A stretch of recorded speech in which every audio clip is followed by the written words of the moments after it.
চারটা বসছে 11।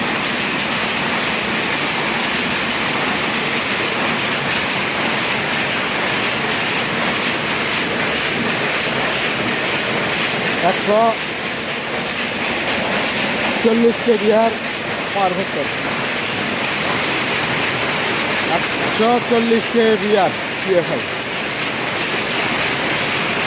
সমস্যা হয়েছিল, দেখতে পাচ্ছেন এই যে তারগুলো পড়ে গেছিল, দুইটা ম্যাগনেটিক কন্ট্রাক্টরের তার চেঞ্জ করে দিচ্ছি।